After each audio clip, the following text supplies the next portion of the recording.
Only you, God. Exactly. Connected us. I love that. Always God. We're trying to get together. Yeah.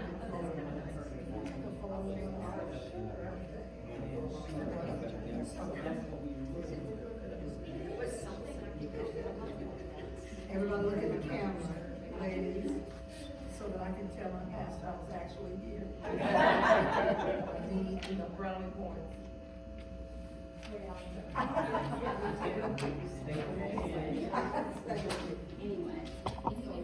Oh yeah, this is great. This is great. I'll send you over now. Oh, okay, all right, yes. It's a lot.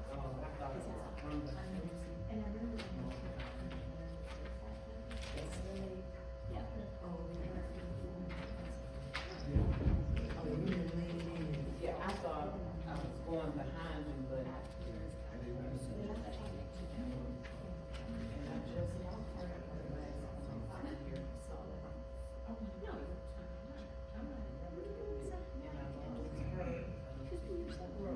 Good morning, everyone. I just wanted to thank you for coming. Today, we're going to have an amazing session, and I would love to get each person to bring as much energy as they possibly can, and know that we are recording it. So please be aware of that. So I ask that you please use your mic so that we can make sure the audio is optimal. And the second thing I want to share is just a little background about what I'm doing. I'm working on my doctorate in ministry, and it's on micro projects. So the micro projects are 4 different micro projects, and the first one was a video launch. So that explains why you see Forge. So Forge was the first video launch that I had to create a ministry to revitalize organizations, churches. And then the second one were blogs. So I had to do blogs. So when you see futureleadersports.org, that is the blog. And the website is futureleadersports.com. So my third project was a project on ministry development plan. And the ministry development plan was the most engaging because it really helped plan an event from start to finish. So it brought us to this event today, which is a panel, and we're discussing several topics: women leadership, overcoming limitations, youth revitalization. We have an amazing set of panelists, and without further ado, I want to bring all of our panelists, and I'll do a brief introduction for each one. And the first person I'd like to welcome is Dr. Nancy Dolan. Would you please come? Thank you, and you can have a seat here. Right here? Yes. Thank you so much. Thank you. The next person is Renee Abrams. Okay, and we also have one more panelist for the leadership, and I believe that is, welcome Renee, Celeste Thompson, and please come up, Celeste.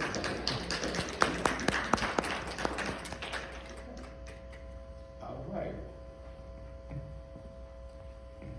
Okay, now, just briefly, Dr. Dolan, Medical Director, Children's Healthcare of Atlanta, and Renee has served with me in children's ministry, and I've known Celeste from childhood, and so she's very, very positive and polished, and I'm excited to have you 3 here today.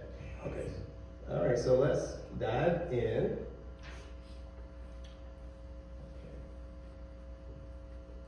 Despite women making up the majority of organizations, they remain underrepresented in leadership roles. According to a Barna study, only 9% of senior pastors in U.S. churches are women. Yet studies show that women-led organizations experience strong community engagement and growth. Question 1, what unique strengths do women bring to leadership? I'm going to start with one thing that's kind of funny. I'm Catholic. Women in leadership in the Catholic Church, it doesn't happen. But I do think women bring a unique strength, and we were talking about it here. I think we're incredibly powerful, and I think it goes along with our ability to manage many things and looking at the emotional component and the personal connection with people, which at the end of the day, when I was in my leadership positions, I would always say it's about the relationships. Create the relationships, nurture the relationships. That's where you find your success, and that's why women can be successful. Thank you, thank you. Wow, I hit the ground running. That's pretty good. Yeah. You told me I had to. Yes, yes. To piggyback on that, I mean, there's study after study that shows, you know, that what specifically like adding women to diversify an organizational group can do. I think one of the big ones that hits home for me is intuition, right? It's this sort of soft skill that sometimes we don't, you know, think is part of, you know, organizational leadership, but it is, you know, the ability to see the big picture. And as you were saying, like, it's not just sort of, you know, A and B, but everything that's affected by our decisions, by the way we move. And just in general, I think that having a female perspective in leadership roles, again, just fills in those gaps, those maybe black and white gaps that that exist otherwise. Okay, and Celeste? Yeah, I would definitely agree that it's the soft skills that we bring to the table. I think that having all of those skills allows you to grow more intimate relationships with your team and with the organization, and that allows them to root for you. That allows them to have more loyalty to you and the organization, and they feel just more engaged. They feel like they belong. They feel like they are valued, and their voice and their opinions matter. One of the best things that I've ever heard, just recently I got a promotion, and I felt like my team was happier for me than I was, because they really championed me. They told me that they do good work because they know that that reflects on me. And so that's really one of the best things I've ever heard. Good, thank you. And Dr. Dolan, have you experienced that too, where the team is just as excited as you were? Yes and no. Yes and no. I'm in a very competitive field, and I do understand that you are too. Medicine is very competitive. It breeds competition and it stays. So it's very challenging as a woman because you've got women who compete with you. Men tend to be less competitive with you. I'm just going to be honest with you. I had my most difficulty with women. And I wish we could find a way to come out of that, because I think we have such great skills for all these reasons we're talking about. And if we could learn how to embrace each other and celebrate each other, but sometimes women are our worst enemies. Interesting. Y'all, Interesting. supporting that, and it's not just me. It sounds like a ministry issue. Yeah. Question. How do cultural and theological beliefs impact women's leadership opportunities in the church? I think that if we look around at churches today, we can truly see how that is manifested. And so even though we do see women in leadership positions, if I think about churches that are the popular ones that I know, there are very few where there are like women pastors and women in leadership, and even the ones that have women pastors, I feel like a lot of them are the co-pastors and their husbands are the lead pastors. So even when they have more progressive values and progressive ideals, they're still showing up in a way where women are the subservient leaders and not the top leaders. Now, I have one more panelist that showed up that I want to really invite her to the table. I know she just walked in, but I really want to make sure everyone knows that Dr. Stanton is here, and I would love for her to grace us with her presence at the table. And will you please just give her a warm applause? Go ahead. We will keep the seat warm for you. All right. Okay. So let's just give her a moment. I came from the great state of McDonough. Thank you so much for being here, and I am very excited to welcome you to the panel discussion. So we're discussing women's leadership, and the question that is on the table now is, how do cultural and theological beliefs impact women's leadership opportunities in the church? And Renee? I was trying to get through this without saying the P word, patriarchy, but here we are. In any patriarchal society, whether it's, our world as a whole, the US as a whole, and if we narrow it down to the church, women are always going to be an underrepresented group. That's sort of just the short and sweet answer of how it impacts us really on every level. And I know we're gonna get to this, but to your point, why men in leadership have to be proactive in changing that. And Dr. Doe, would you like to take a stab at that patriarchal topic? I feel like I've lived a long time. I have lived a long time. I'm not young. And I've come kind of full circle. I think that women in the roles they're in can be as powerful as they want to be. I don't see men as an obstruction, ever, because they're not. And we talked about this. We have the secret sauce to do what we want to do. I think some women prefer to be in a maybe secondary role, and that's okay. It's okay. We don't have to be, the top of the heap all the time. And if you do, you can do it. You are not limited by anything except your opinion of yourself. And I've lived it, I know it, and I grew up in the military, which is extremely patriarchal, and a dad who was extremely, until he started understanding, and I think I helped him change his viewpoint on women, and I think but it's how I behaved, not how I expected everyone else to behave. And Dr. Sam, are you ready for this question? You've gotten the gauge of the audience and the temperature of the topic. I love this question. And I wrote my answer down because I'm a preacher, and he told me stay under a minute. Yes. So I had to time it and write it down. Cultural and theological beliefs regarding women leadership, and I'm 73. Interpretations vary. From there's no one size fits all. With emphasizing male dominance, I grew up as a Baptist grandchild of a preacher, and the men did it all. Now, don't get me wrong, I like them to pay the bills and do all that kind of stuff. But as far as leadership, while others promote gender equality, cultural norms and traditions also play a role as the patriarchal society often resists women in leadership. I've seen it in my real estate practice. I've seen it on the traditional Baptist African American side. And I've also viewed it in mixed congregations. Now, I do agree with doctors saying that it depends on how you view yourself.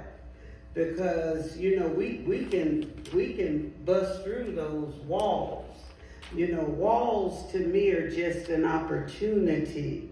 And so I wanted to basically say churches rooted in tradition are slower to adapt to diversity.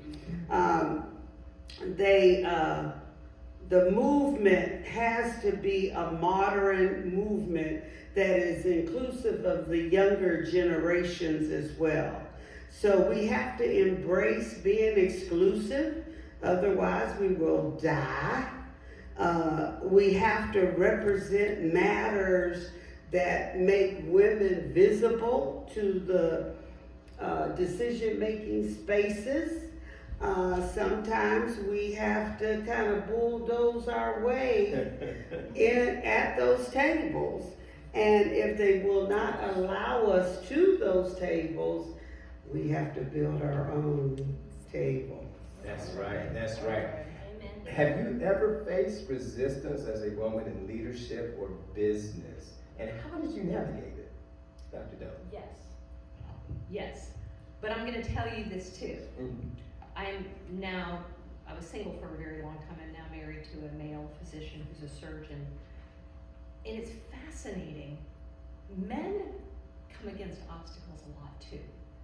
And I believe in my power, and I believe in what I've been able to do. And I had some very senior leadership positions.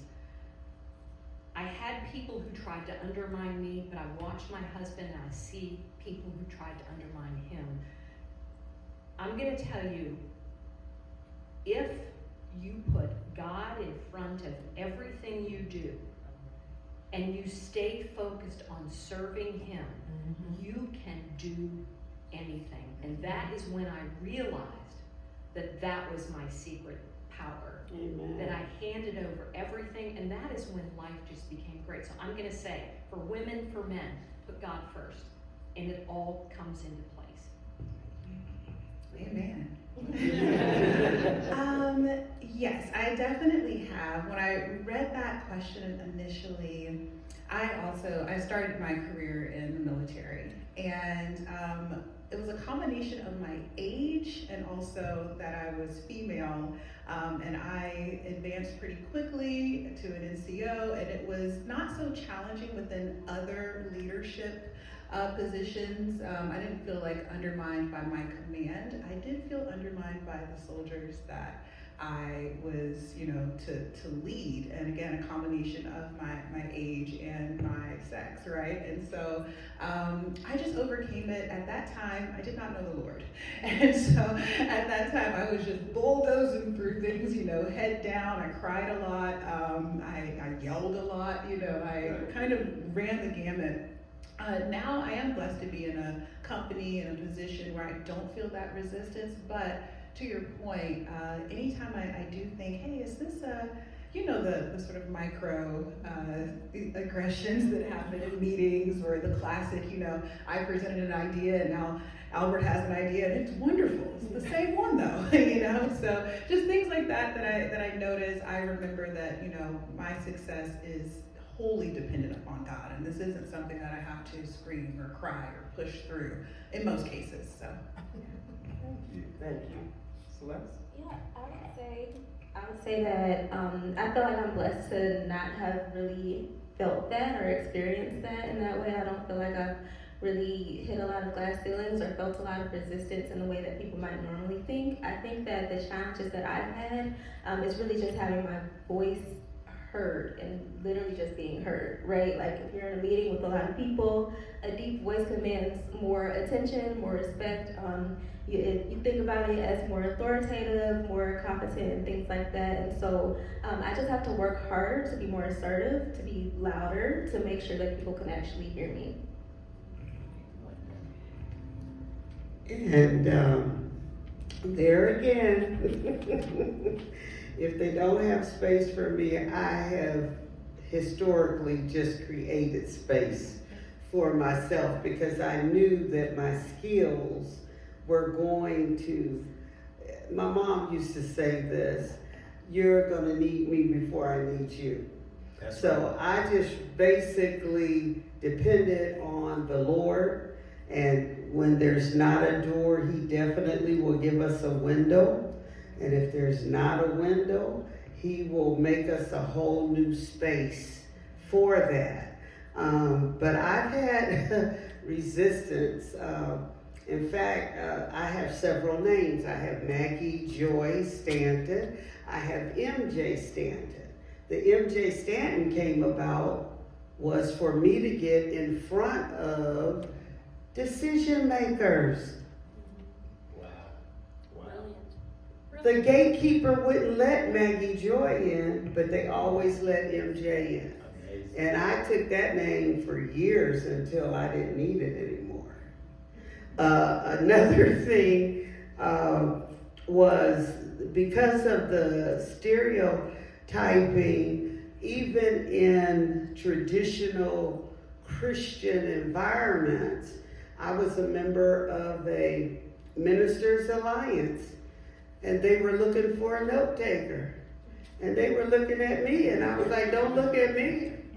I'm not going to take the notes. Wow. and I was labeled So they were as like making an difficult. assumption. Huh? They were making that assumption. that Yeah, you could take I it. was labeled as difficult to work with, and that's not a bad label.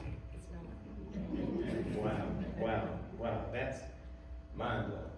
Now, next question is, how can male leaders better be supportive of women in leadership? I think there innately are, I look at some of the male leaders who influenced me in such a positive way and were supportive. It's kind of shocking. It was always shocking to me. I think it comes from that, but I keep coming back to it is about me. How do I interact with that man? And I would try to think about where they're coming from.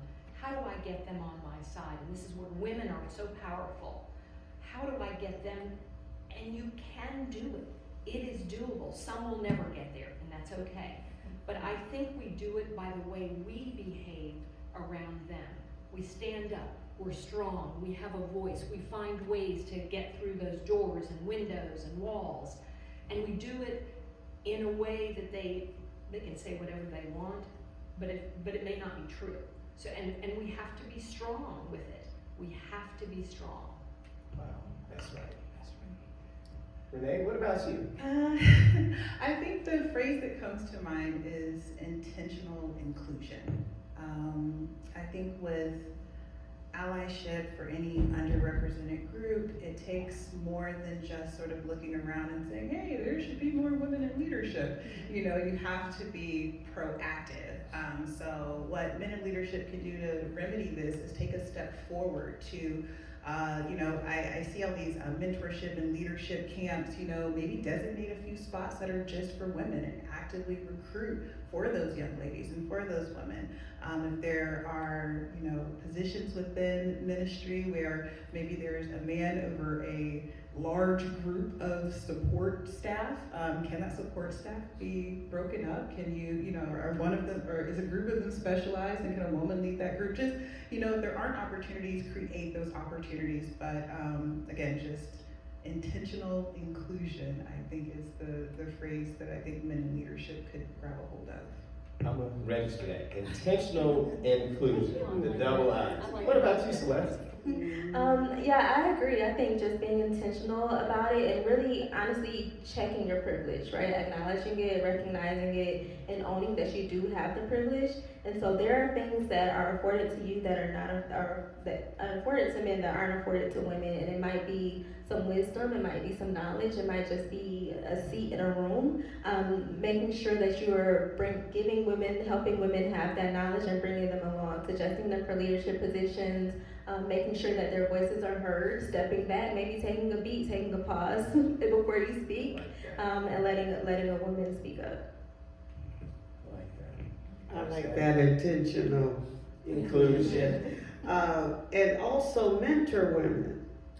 Men are, and I've really, since I'm a widow now, I've really sensed that. It's like they don't want to get too close to us. And so mentor women or pair them up with strong leaders. It has to be intentional. I agree. Next question. What are practical steps that churches can take to embrace female leadership in decision making? I think you have the answer to that. I love your intentional inclusion. I love that. Me too. And I think, that would be a great way to start getting it on their mind. How can we do this? And then, I always go back to the individual. It is incumbent upon us to be what we want to be in that leadership path or role, but I love that. Yeah, I think everybody's going to steal that phrase. Intentional inclusion. Intentional inclusion. I have to thank our company, the training that comes in and talks about diversity. I'll have to thank them, tell them they did a good job. When I think about practical steps, I think another thing that comes to mind is just, when An organization or a church has a new initiative or vision, they typically announce it, right? Maybe it doesn't have to be to the entire congregation, but at least to your leadership and support staff, letting them know, look, we want more women in leadership positions, maybe kick some ideas up about how we can make that happen. So that's just a practical way. Yeah, I agree with that intentionality and looking around, looking at your leadership is, what does it look like, right? If we are 50% women, 50% men in this world, I think your leadership team should be about 50-50 as well. And then I believe that it's just supporting and encouraging women to step up, recruiting them to do more leadership roles and just making them feel comfortable in those positions, as well as maybe doing some more teaching series about women in the Bible, changing the thoughts that people have about gender norms and gender roles, and showing that women are powerful, they can step up, and they can be leaders. As an educator, I have 8 steps. 8 steps. Okay, we're ready for all 8 of them, right? Okay. Number 1, review theological interpretations that limit women's role and promote equality perspectives. Number 2, establish mentorship programs pairing women with experienced leaders. Number 3, provide leadership training opportunities. 4, create policies and procedures ensuring gender balance in leadership teams, because that's where the action occurs. Number 5, recognize and amplify women's contributions in decision-making forums. Number 6, celebrate successful female leaders as role models. 7, encourage more female participation. And 8, shift cultural norms toward being exclusive. Wow. Powerful, powerful, powerful. So part of Forge's acronym is Revitalize, Empower, Transform. So our goal is to impart into our youth. So now we're segueing into the youth space. How can women help with the engagement of our youth and inspire the younger generation? As a pediatrician, and I've been working for over 20 years, while there are some big challenges, and I do understand that, I actually love watching what's happening with kids, for the ones who are really engaged. And the young girls, I mean, they are gonna take over this world. They are, and in a great way. So I think somehow the system is giving, younger people, younger women, the understanding that they can be. That didn't happen in my youth. I don't know about you, but I was expected to be a housewife and never anything more, which is beautiful. Nothing against that. But now women are looking at what can I do to change the world and still have a family. It's amazing, and we need to continue to empower these young people, and I think mentoring is a huge way that can be done. And I think if it's done through the church, beautiful.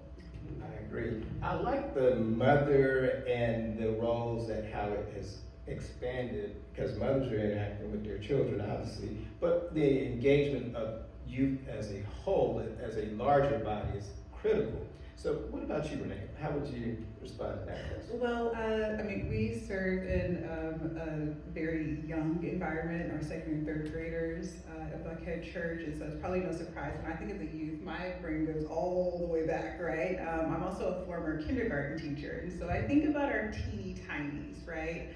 And one of the things I think we can do to just inspire them more, and that I see happening, is even in these Bible stories that we're learning in first and second and grade and even younger, give as much weight to Esther as we give to Jacob. Give as much weight to Ruth, as we do to Nehemiah. I don't know that we give much weight to Nehemiah, but you know what I mean. So just you know, for these young kids to grow up knowing these stories of these women who really made such an impact, you know, Priscilla and, you know, the spreading of the gospel. I think just being intentional about, again, giving the stories of the women in the Bible the same weight as the men in the Bible, especially when they're younger and they just grow up with this sense of this equality when it comes to advancing ministry. Yeah, I agree. It's all about the exposure and letting people know what is possible, right? I feel like a lot of people's, your thoughts, your opinions, your values, your ideals are based on what you're exposed to, your perception, what's around you.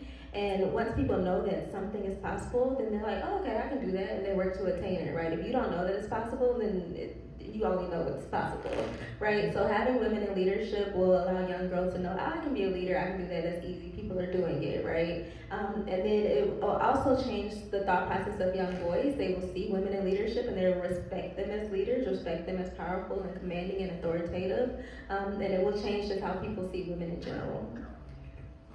Thank you. And help them to value themselves as they are. I don't have to try to change who I am to be a leader. I can bring my perspective, which will probably bring balance to the leadership, because we all have something to give. We all have something to present, and show them the unsung heroes like Leah, who wasn't as favorable as her sister Rachel, but she was the one that brought through the line of Judah. That's right. That's right. And I read a book that changed my whole life, and it was called Leading from Behind, where you bring your giftings and your callings, and you don't even have to have recognition. But eventually you get recognition because they need you. They certainly do. They certainly do. And I need you to give them a round of applause. Our panelists were great. They discussed a lot of topics. And I want to just share this before y'all leave. You did bring up Ruth and Esther and Deborah. They're going to be a part of Forge's plan for leadership development and wealth management. So when you all see those QR codes for join a group, it's to join a group for the thinking process of thinking those ideas out and how to flesh that out. So I like how y'all segued into that. But thank you so much, and this concludes the first panel. So we'll take a break for a few minutes, and we'll start our next panel in a moment. Thank you again.